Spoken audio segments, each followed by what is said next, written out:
찬양을 준비하고 또 해주셨는데 어떻게 하면 우리가 예수로 충만해서 우리 인생의 그늘을 걷어낼까? 우리 인생에 그늘이 많아요.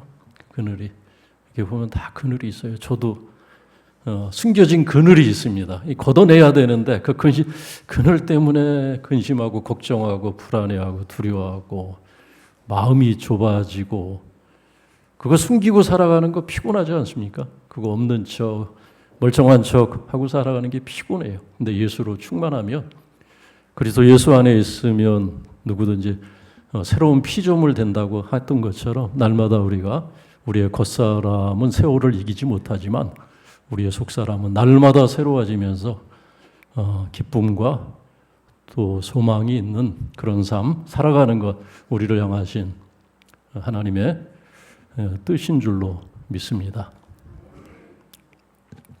9월 10일에 유타주의 한 대학에서 잔치집 같은 축제와 같은 그런 정치적 모임이 있었습니다. 그 자리에는 다 같은 생각을 하는 사람들, 위대한 미국의 영광을 희망하면서 트럼프 대통령의 마가 정책을 지지하는 그런 정치적 모임, 그 자리는 아주 기쁜 자리였어요. 다 한 가지 신념을 가진 사람들이었기 때문에. 그리고 그 자리에는 또 트럼프 대통령이 아주 아끼는 젊은 정치인 찰리 커크라는 젊은 정치인이 나와서 연설을 하고 그의 연설이 이어질 때마다 사람들은 기뻐하면서 박수를 치고 미국의 영광을 자축하는 것 같은 그런 축제와 같은 자리였습니다. 그런데 한 발의 총성이 울렸어요. 그리고 그 한 발의 총성으로 그 축제와 잔치집은 한순간 상갓집으로 바뀌고 말았습니다.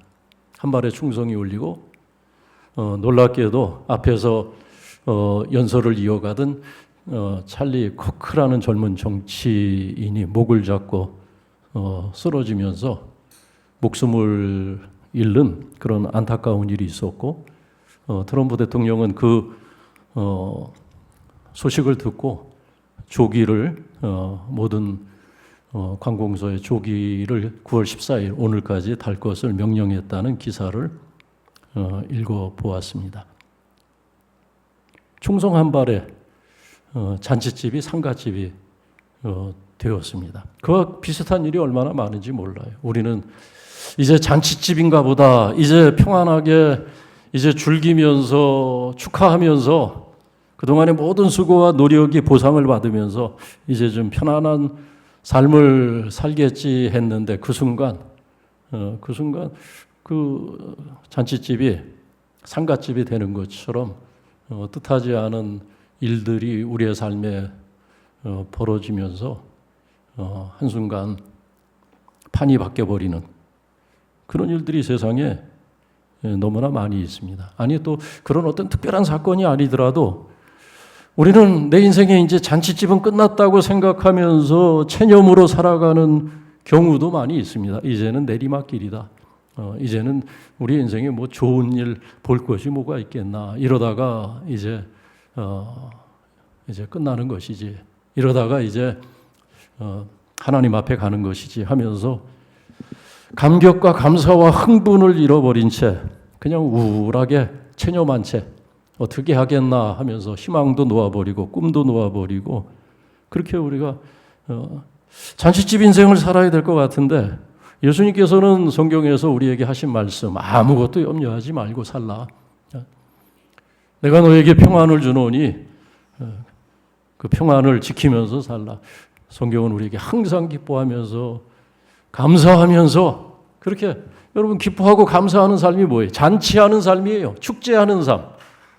우리가 받은 바 구원의 은혜를 기억하면서 기뻐하면서 찬송하면서 살아가는 삶. 하나님께서 우리에게 주신 삶은 잔치하는 삶입니다. 축제하는 삶. 잔치의 자리로 축제 자리로 우리를 다 불러 모아 주신 거예요.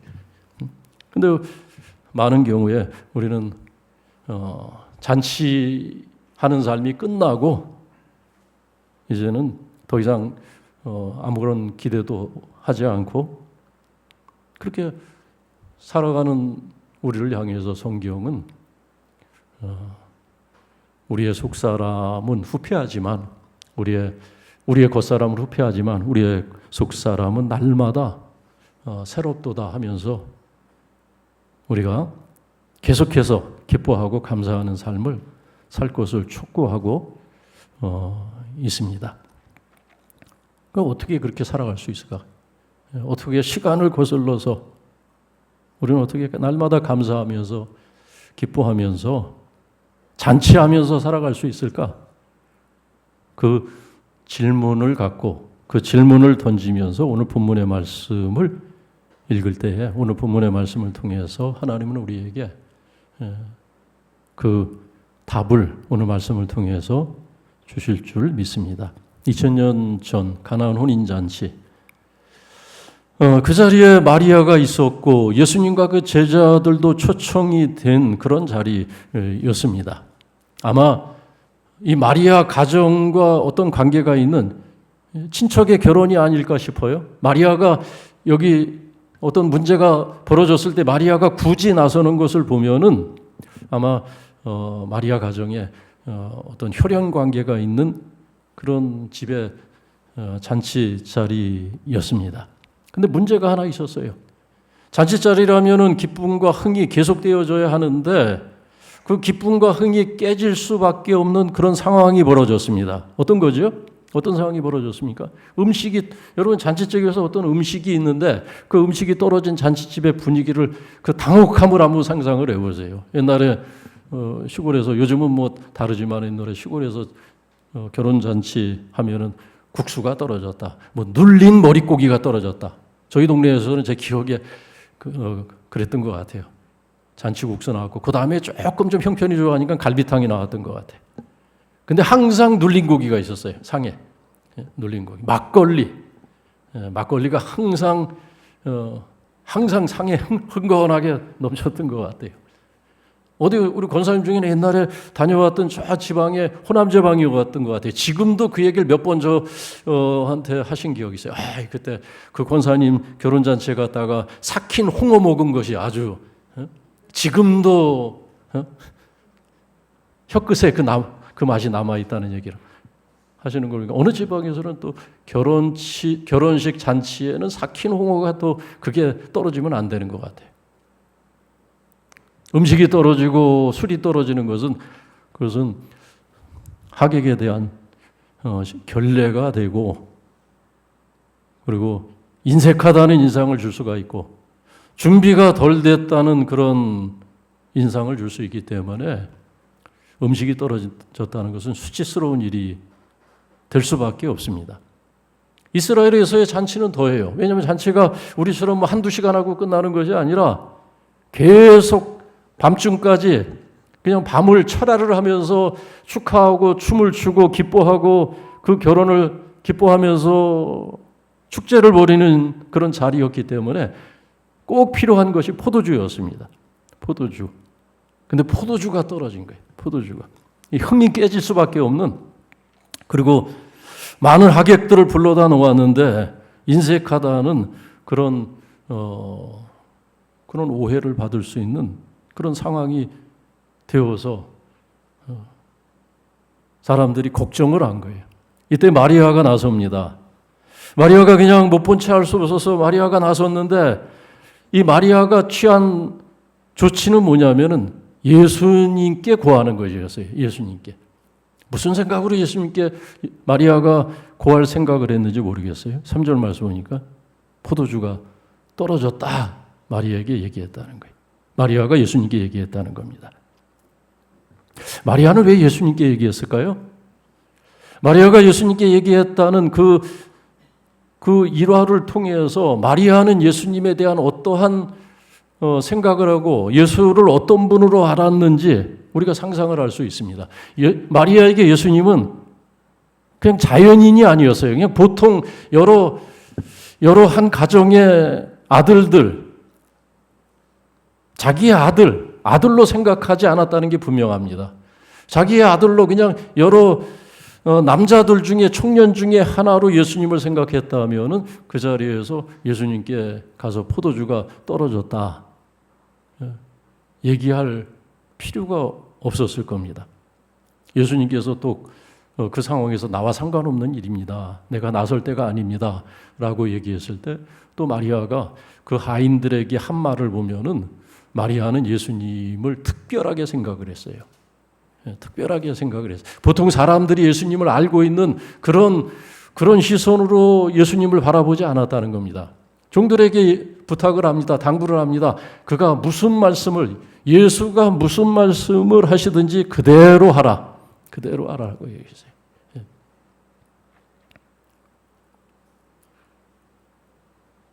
이 부분에서 마리아는 예수님을 영적인 그런 권위와 능력을 갖고 계신 그런 분으로 알고 있었습니다. 그리고 그런 분으로 알 수밖에 없는 마리아의 평생에 그녀의 가슴 속에 지울 수 없는 그녀가 들었던 말 가운데서 늘 평생에 기억나는 그런 음성이 몇 가지가 있었을 겁니다. 한 두 가지 정도는 잊을 수가 없었을 거예요. 그녀가 들었던 말 가운데 하나는 뭡니까? 30년 전에 자신이 잉태할 것이라는 그 고지를 천사로부터 들었을 때 얼마나 당황을 했어요. 그때 어떻게 이런 일이 있을 수 있습니까? 이건 말도 되지 않습니다. 네. 감당하지 못할 그 이야기를 듣고 마리아가 뒤로 빼면서 이건 절대 있어서는 안 되는 일입니다. 라고 손사래를 칠 때 그때 그녀의 귀에 들려온 그 음성은 평생 잊을 수가 없을 거예요. 무슨 얘기 들었습니까? 그때 지극히 크신 하나님이 너와 함께 하시나니 나실 바 거룩한 자는 뭐라 그랬어요? 네 아들이다 그랬습니까? 나실 바 거룩한 자는 하나님의 아들이니라. 하나님께는 능치 못함이 없느니라. 하나님의 아들이다. 그리고 나중에 이제 12년이 지나서 어린 예수께서 유월절을 지키기 위해서 처음으로 예루살렘에 가셨을 때 유월절이 끝나고 돌아오는데 요셉과 마리아가 돌아오는 도중에 예수께서 동행하지 않는 것을 보고 깜짝 놀라서 오던 길을 되돌아가서 예루살렘에서 예수를 찾은 지 사흘 만에 성전에서 예수를 만나게 되었는데 그때 예수님께서 어떤 모습으로 계셨냐면은 유대의 지도자들과 랍비들과 성경의 말씀을 가지고 그들에게 가르치고 계시더라는 거예요. 예수님께서. 마리아가 다그쳤습니다. 왜냐하면 너무나 많은 수고를 하였기 때문에 걱정을 하고 우리가 찾는 것을 어찌 몰랐냐고 다그칠 때 그때 예수님께서 어떤 얘기를 하셨냐면 뜻밖의 얘기를 한 거예요. 내가 내 아버지 집에 계셔야 될 것을 알지 못하셨나이까. 근데 그 얘기를 들었을 때 성경은 그 마가복음 2장이 나오거든요. 근데 거기 뭐라고 그렇게 했냐면 마리아는 그 말을 마음에 두니라 그랬어요. 그 마음에 새겼다는 거예요. 평생 잊혀지지 않는. 나실 바 거룩한 자는 하나님의 아들이다. 내가 내 아버지 집에 있어야 될 줄을 알지 못하셨나이까. 어떻게 잊을 수가 있겠어요?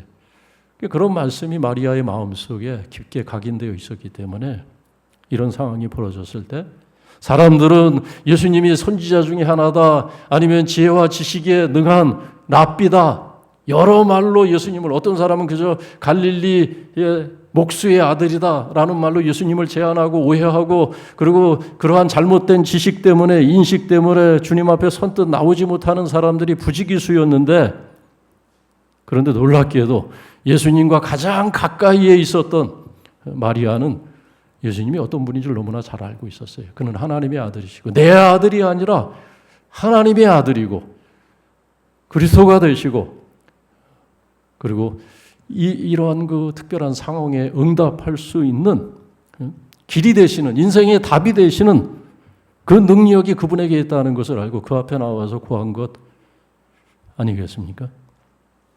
우리 평생에 우리가 무엇을 기억하고 있느냐, 어떤 말들을 우리의 마음에 담고 있느냐가 우리의 인생을 좌지우지하는 것 여러분들 아십니까?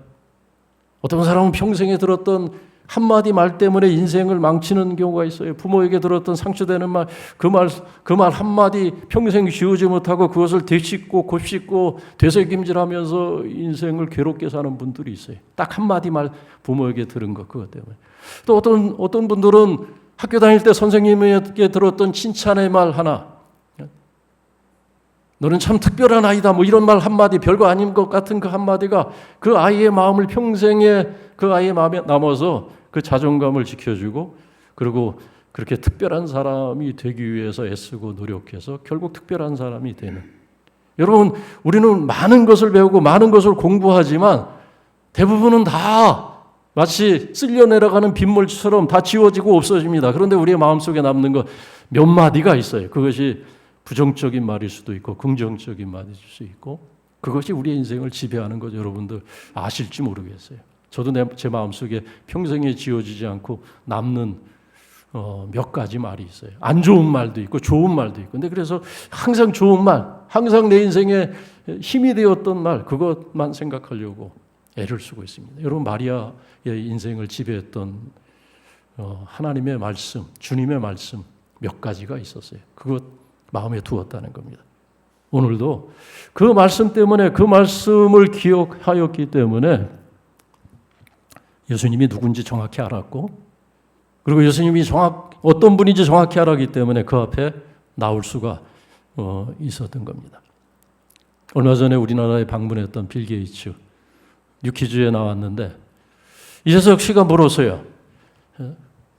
99% 그 많은 재산의 99%를 다 기부하기로 결정을 했는데 무슨 특별한 계기가 있습니까? 그렇게 물었을 때 빌 게이츠가 자기 어린 시절, 그리고 자기 젊을 때 부모님에게 들었던 그 말을 끄집어내더라고요. 어렸을 때 부모님이 성경을 읽어주었다는 게. 근데 그분이 영어로 할 때는 바이블이라 그랬거든요. 부모님이 성경을 읽어줬다. 우리말로 자막을 나올 때는 종교서적을 읽어줬다. 하나님이라 그러면 신이라 그러고. 참 이상해요, 방송은. 그냥 그대로 직역을 하면은 더 이해가 쉬울 텐데 굳이 직역을 해도 될 때 직역을 안 해서 흐릿하게 번역을 하는 경우가 있어요. 바이블을 종교서적이라고 하고 하나님 나오면은 신이라고 얘기하고, 그래서 조금 이렇게 연막을 치는, 사람들이 하나님 알지 못하도록 하는 그런 것 아닌가 싶은 아쉬운 생각이 있는데, 어쨌든 그 부모님이 성경을 읽어주었고, 그리고 자신이 30대 때 이미 억만장자가 되었을 때 그 부모님이 늘 그런 얘기를 했대요. 많이 가진 것은 그만큼 책임이 큰 것이다. 많이 가진 것은 그만큼 짊어져야 될 의무가 큰 것이다. 자기가 그런 말을 늘 들었기 때문에 나에게는 이것은 자연스러운 일이다. 그런 얘기했어요. 유튜브 찾아보세요. 제가 그냥 뭐 조금 섞은 말이 있나. 예수님, 믿음이라는 것은 결국 무엇인가? 예수님을 바로 아는 거예요. 여러분, 요한복음 1장 우리가 지나간 몇 주 동안 말씀을 공부했습니다만 사람들은 오해가 많아요. 뭐 선지자로 생각하는 사람이 있었고 랍비로 생각하는 사람이 있었고 그저 갈릴리 나사렛 목수의 아들로 그냥 한 인간으로 그렇게 예수님을 오해하는 사람들도 있었고,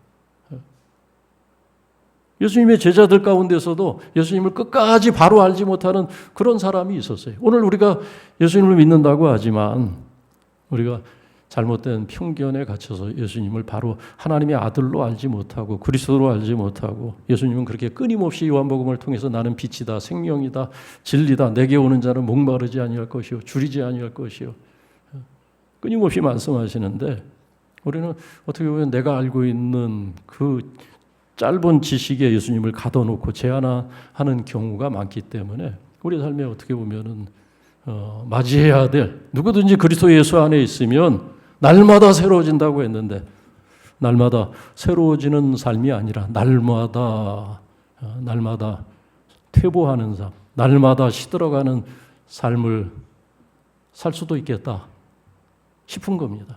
여러분, 마리아는 예수님을 그리스도로 알았어요. 하나님의 아들로 알았습니다. 그게 분명했어요. 그렇기 때문에 주님을 신뢰했고 문제 상황이 있을 때 주님 앞에 아랠 수가 있었던 겁니다. 두 번째, 믿음이라는 것은 첫째는 예수님을 바로 아는 것과 관계되고 두 번째는 행동하는 것과 관계가 됩니다. 우리가 지난 수요일에 야고보서 말씀을 공부했는데 야고보서 전체 말씀의 주제가 그거예요. 믿음은 행동으로 완성된다. 지난주 본문이 그거죠. 믿음은 행동으로 완성된다. 따라서 한번 복창하시겠습니다. 믿음은 행동으로 완성된다. 예수님을 믿으면 실천한다는 거예요. 그 믿음은 실천하는 것으로 행동하는 것으로 입증이 된다는 겁니다. 그러면서 두 사람을 본으로 제시했어요. 야고보서 2장에서 누굽니까? 아브라함, 또 한 사람은 누구죠? 라합 이 두 사람. 그들이 행함으로 실천함으로 그 믿음을 입증한 사람들이라는 거예요. 아브라함이 언제 믿음으로 의로웠다 하심을 받았느냐? 그가 하나님의 말씀을 따라서 그의 아들 이삭을 제단에 드리기까지 그는 사흘길을 가는 행보를 했다는 거예요. 행보를. 라합도 마찬가지. 라합에게는 믿음이 있었습니다. 이스라엘 하나님이 참신이고, 그리고 그 이스라엘 하나님이 자기 백성을 위해서 이 성도 자기 백성에게 넘겨주실 것. 왜냐하면 하나님께서 지금까지 계속해서 자기 백성을 돌보시고 애굽에서 구원하시고 그 소문을 다 들었다는 거예요. 우리가 들어서 내가 안다. 근데 아는 것으로 끝난 거예요. 나는 그것을 믿는다는 거예요. 이 성도 당신들의 것이 될 것을 믿는다는 거예요. 그래서 내가 당신들을 도우고 당신들을 선대하였으니 이 성이 당신들의 차지가 될 때 당신들은 또한 나와 내 집을 선대하시고 구원하소서. 믿음이 있었기 때문에 위험을 감수하고, 아니 위험 정도 감수한 것이 아니라 목숨을 걸었어요. 여리고의 군사들이 그 정탐꾼들이 라합의 집에 숨어 들어갔다는 것을 알고 수색하러 오지 않습니까? 그런데 수색하러 온 것을 알고 급히 그 두 정탐꾼을 지붕 위에 숨기고, 그리고 그 수색하러 온 병사들에게는 그들이 조금 전 떠났다고, 빨리 가서 쫓으면 잡을 수 있을 것이라고 그렇게 따돌리고, 위험한 거죠. 그것이. 그런 위험을 감수하는 행동, 그것이 바로 믿음이라는 겁니다. 근데 우리는 행동하지 않아요. 믿는다고 하면서 늘 우리의 문제는 믿음의 문제가 아니라 그 믿음을 따라 살지 못하고 그 믿음 때문에 행해야 될 행함을 하지 않는 것. 왜 행하지 않습니까? 이해하지 않기 때문에. 우리는 믿는다고 하면서 꼭 내가 이해하면 그때 행한대요. 근데 여러분, 하나님이 하시는 일이, 하나님께서 우리에게 말씀하시는 것을 도대체 우리가 몇 퍼센트나 이해할 수 있을 것 같아요. 하나님은 하늘에 계시고 우리는 땅에 있는 것이 인생인데, 그만큼 하나님과 우리 사이에는 갭과 이해의 차이와 지식과 지혜의 차이가 큰데, 우리가 어떻게 하나님이 하시는 일을, 내일 일도 알지 못하는, 한치 내 앞을 알지 못하는 우리가 어떻게 하나님의 일을 알며 세상을 경영하시는 하나님의 그 경륜을 우리가 헤아려 알 수 있습니까? 그것을 알겠다고 하는 것은 그것은 선을 넘는 거예요. 우리의 경계를 넘는 일입니다. 그것은 교만이에요. 교만. 알겠다고 하는 것은. 근데 내가 알면은 행하고 내가 이해를 못하면 행하지 않는 것. 내 마음이 또 기쁘지 않으면 행하지 않아요.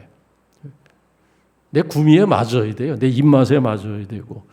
또 내가 좀 뭔가 희생해야 될 것 같으면은, 손해를 볼 것 같으면은 또 행하지 않아요. 그러니까 결국 이것 때문에 안 하고 저것 때문에 멈추고 또 이것 때문에 또 뜸들이고, 그러면서 결국은 아무것도 하지 않아요. 그러니까 평생 우리가 변화가 없고, 성경은 그리스도 예수 안에서 바른 믿음을 갖고 있으면 날마다 새날이고 날마다 우리는 잔치 않은 삶을 살아갈 수 있는 그 은혜를 약속하여 주었는데, 우리는 결국은 내 스스로 나의 삶의 한계를 지었기 때문에 변화도 없고 발전도 없고, 그렇게 세월을 따라서 시들어가는 삶을 산다면은 그것은 하나님이 말씀하시는 삶이 아니라는 겁니다.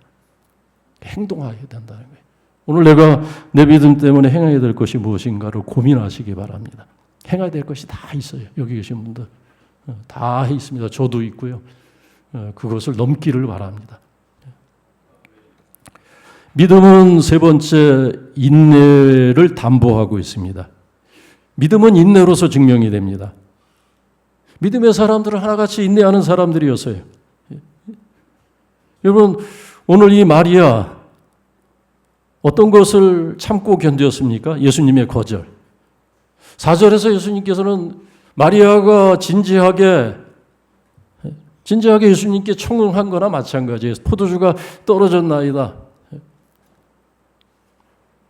예수님께 어떤 조치를 바라고 예수님께서 간섭하시기를 기대하는 마음으로 굳이 아뢰었는데 예수님께서 뜻밖의 냉정하게 냉담하게 거절을 하시죠. 나와 무슨 상관이 있나 이가. 내 일이 아니라는 거예요. 당신이 예수님께서 나서야 할 때가 아니라는 겁니다. 지금 내 때가 아니라는 거예요. 여기까지 들으면 마리아의 청은 그냥 무산이 된 겁니다. 마리아의 기대는 그냥 무산이 된 거예요. 끝이 난 거예요. 스토리가.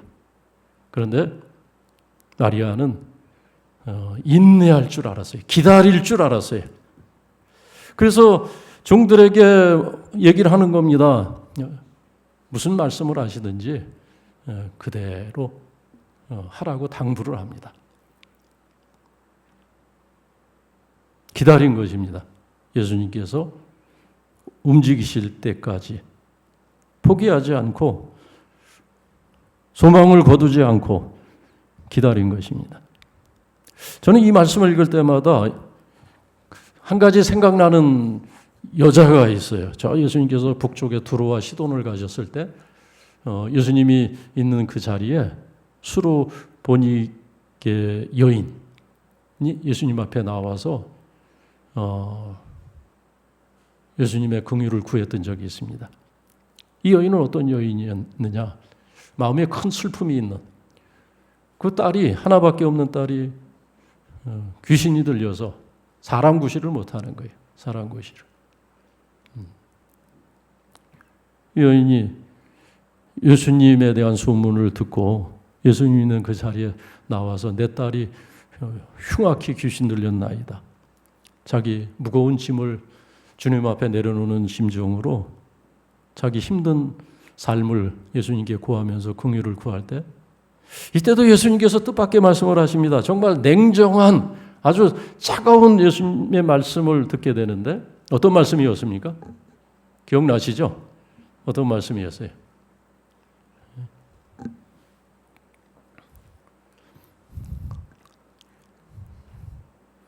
다 기억하시잖아요. 눈이 아주 반짝반짝 하시네요. 자녀의 떡을 취하여 누가 개들에게 주겠느냐. 그 예수님께서 말씀하신 대로라면은 이스라엘 백성들은 하나님의 자녀고 이방인들은 이 수르보니기아 이 지역은 이스라엘 영내가 아니에요. 이스라엘 지역이 아닙니다. 근데 그 여인이 예수님의 그 시험을 어떻게 보면 자기를 개라고 얘기까지 하시는 예수님의 그 차가운 냉대 그것을 견뎌냅니다. 그리고 포기하지 않아요. 그 자리에 떠나지 않습니다. 견뎌내지 못했다면 떠났을 텐데 그 자리에서 떠나지 아니하고 계속 예수님께 아뢰입니다. 어떤 말을 하냐면 예수님의 마음을 감동시키는 한마디를 합니다. 그 말이 뭐였냐면은 개들도 주인의 상에서 떨어지는 부스러기는 먹나이다. 옳소이다. 주님 맞습니다. 저는 이방인입니다. 정말 개같이 천한 인생을 살아가는 그런 비천한 인생임을 아뢰면서 어찌하여 그런 얘기를 하실 수 있습니까? 너무하십니다. 냉정하십니다. 그렇게 따지고 한을 품고 돌아간 것이 아니라 그럴 수 있어요. 아마 대부분의 사람들은 그럴 겁니다. 신앙생활하다 한을 품는 사람들이 많아요. 그 다 자기 그릇인 거죠. 그거는 다. 근데 그 여인이 긍휼을 입은 것은 예수님의 이해할 수 없는 말씀. 얼마나 정말 이해 못하는 정도가 아니라 그런 말을 자기가 평생에서 들어본 적이 어디 있겠어요. 개 같은 인생이라는 그런 모욕적이고 참담한 그런 말을 누가 평생에 한 번인들 들어보겠습니까? 여러분도 그런 말 들어본 적이 한 번도 없잖아요. 아마 그런 말 들으면 이 중에서 한 반쯤은 난리 날 거래요. 그죠? 저도 아마 혈기 부릴 것 같아요. 저부터도. 근데 놀라운 것은 이 여인이 참 대단한 것은 그걸 견뎌냈어요. 예수님의 냉담함을 견디고 예수님 말씀 옳다고 긍정을 하고, 그리고 부스러기 같은 은혜라도 내게 달라는 겁니다. 내가 무슨 떡을 달라는 것이 아니라 그 떨어지는 남은 은혜의 한 조각이라도 내게 주시면, 주님께서 주시는 은혜라면 내가 내 딸이 낫겠나이다. 예수님께서 그 믿음을 보셨습니다. 우리에게 필요한 것은 인내입니다. 견뎌내는 것. 인내하지 못하기 때문에 잠깐 한두 번 기도하다 끝인 적이 얼마나 많습니까? 인내하지 못하기 때문에 조금 수고하다 포기한 적이 얼마나 많아요. 인내하지 못하기 때문에 신앙생활 포기한 적 너무나 많죠. 오늘 우리 목장지도 성경 공부 예배 전에 했는데 데살로니가 3장 말씀이 본문이었습니다. 사도 바울이 데살로니가 교회에 간곡하게 부탁한 것이 뭐냐면 인내하라는 거예요. 인내하라는 거예요. 선을 행하다 낙심하지 말라. 선을 행하다 낙심할 경우가 많이 있어요. 우리가 기도하다 낙심해서 그만두고, 봉사하다 낙심해서 그만두고, 헌신하다가 그만두는 것. 어떤 때는 기도해도 예수님께서 냉정하셨던 것처럼 하나님의 그 오랜 침묵을 견디지 못하는 꾸준한 게 실력이에요. 꾸준한 게 계속 가는 것. 특별한 기적을 못 봐도, 특별한 내 삶에 어떤 그냥 기적 같은 번쩍번쩍하는 그런 하나님의 역사가 없더라도 끝까지 견뎌내면서 하나님의 신실하심을 의뢰하고 그 앞에서 움직이지 않는 것, 그 앞에서 요동하지 않는 것, 그것이 경건이고 그것이 참된 믿음의 모습이라는 것을 우리는 오늘 이 마리아의 모습을 통해서 다시 한번 보게 됩니다. 어디서 막혔는지, 내 삶의 잔치가 왜 끝났는지 한번 이 시간 짚어보시기 바랍니다.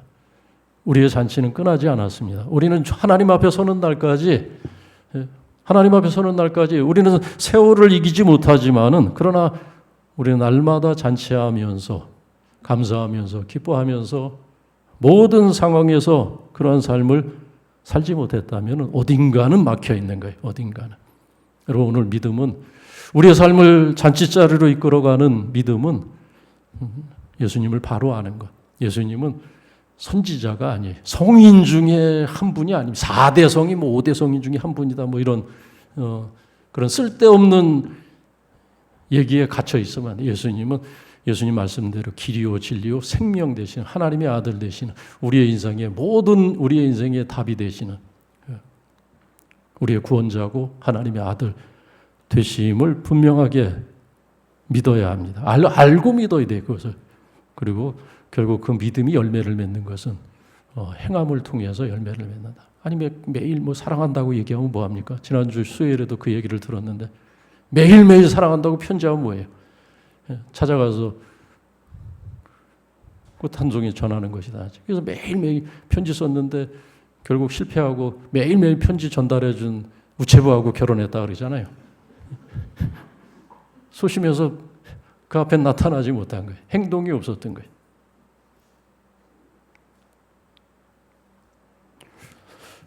하나님을 아는 지혜와 지식과 행동과 인내로서 결실하고 하나님께서 우리에게 살라 하시는 축제가 있는 삶, 잔치하는 삶 살아가시기를 바랍니다. 살아계신 아버지,